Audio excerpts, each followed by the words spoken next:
Goeiedag, Vanessa Foster van die Bybel in 1 jaar saam met julle. Vandag lees ons saam uit Matteus 24, verse 1 tot 14. Na die aankondiging van God se oordeel oor die skrifgeleerdes en fariseërs, Matteus 23:13, en die stad Jerusalem, Matteus 23, verse 37 tot 39, verlaat Jesus die tempel met die wete dat hy nooit weer in sy aardse bediening na die tempel sou terugkeer nie. Terwyl Jesus en sy disippels na die Olyfberg stap, sê die disippels dat Jesus moet let op die indrukwekkende gebou. Jesus gebruik dan die geleentheid en hy sê vir hulle om mooi daarna te kyk, want die hele struktuur sal vernietig word, tot op die fundament. Jesus impliseer hier die komende oordeel van God oor Israel. Ons sien dat hy nou nie 'n gelykenis gebruik nie, maar hy profeteer, en die profesie kom in vervulling in 70 na Christus, toe Rome Jerusalem vernietig het.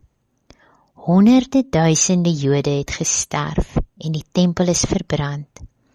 Soldate het letterlik baksteen vir baksteen afgebreek, dat slegs die fundament oorgebly het. Nou aangesien hierdie profesie vervul is, stel dit 'n standaard vir die res van die profesieë in hierdie hoofstuk, en die letterlike vervulling daarvan kon dus te wag te wees. Met betrekking tot dit wat Jesus gesê het oor die vernietiging van die tempel, begin die disippels Jesus vra oor sy voorspelling.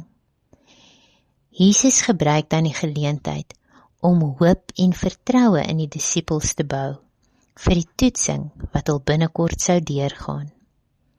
Hulle vra vir Jesus wanneer die tempel vernietig sou word, wanneer hy sal terugkeer, en wanneer die einde van dae sou wees.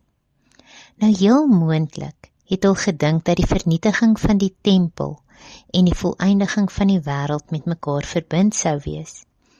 En ons sien dat Jesus deur die loop van die hoofstuk hul vrae volledig beantwoord deur spesifieke voorspellings oor die eindtyd. Vanaf verse 4 tot 8 beskryf Jesus die wêreldtoestande gedurende die tydperk wat tussen die hemelvaart en die tyd onmiddellik voor sy wederkoms te wagte kan wees. In vers 4 sê Jesus, pas op dat niemand julle mislei nie. Jesus waarsku dat baie mislei sou word. As ons net dink aan die geskiedenis, hoe mense al oortuig was dat hulle 'n spesifieke datum het vir Jesus se wederkoms, en dit groot teleurstelling vir baie gebring het. Mense het afvallig geword van God en by kultiese groepe aangesluit. Maar wanneer ons verder in hoofstuk 24 tyd spandeer, lees ons in vers 36 dat Jesus sê niemand weet die dag of uur van sy wederkoms nie, slegs die Vader. Ons moet dus waaksaam wees en die tyd uitkoop. Wanneer ons hierdie gedeelte lees, is ek seker baie van ons het al gesê, maar ons sien die tekens van die tye. Maar Jesus sê in werklikheid hier, dat geweld, oorlog en chaos sal ontstaan. Maar dit beteken nie die einde nie. Dit is die begin van hartseer.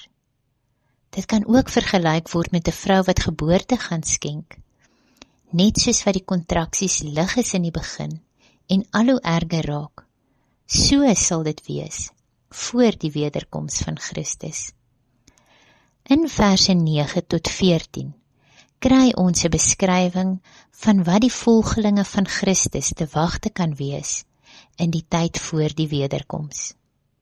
Daar sal vervolging, teistering, marteling, alles wat sleg is waarin jy kan dink aan die orde van die dag wees. Chaos sal toeneem en Christelike liefde sal verdwyn. Vers 13 lees, maar wie volhard tot die einde toe, hy sal gered word. Jesus se leerstellings spreek duidelik oor volharding en geloof, En ons word hier herinner dat dit belangrik is om sterk en getrou te bly, ongeag van die uitdagings wat ons teekom. Dit is maklik om nou te volhard, maar ons moet bereid wees om standvastig in ons geloof te staan in die tye van die chaos waarvan Jesus praat. Om te volhard is meer as om net aan 'n lewensboei te hang. Dit is 'n aktiewe keuse om vorentoe te beweeg, die goeie stryd te stry en op God te vertrou, al lyk dinge hoe chaoties om ons. Ons moet onsself geestelik voed, ons moet bid, die skrif lees en gemeenskap met ander gelowiges soek, want elk van hierdie aksies versterk ons fundament en dit maak dit maklik om die moeilike dae te verduur. Hierdie eerste gedeelte van Matteus 22 sluit af met 'n kragtige belofte oor die toekoms van die evangelie. Dit verklaar dat die boodskap van Jesus Christus oor die hele wêreld verkondig sal word, voordat die einde van die dae aanbreek. Hierdie vers kan beskou word as 'n motiverende oproep tot aksie vir alle gelowiges. Ons moet die verantwoordelikheid opneem om die leerstelling van Christus te versprei, sodat elkeen, alle nasies, die geleentheid sal hê om van sy verlossing te hoor. Mag jy, daar waar jy jouself bevind, liefde, genade en hoop weerspieël, sodat jou lewe 'n getuienis kan wees van God se verlossingsplan. Mag jy 'n geseënde dag verder hê. Tot volgende keer. Totsiens.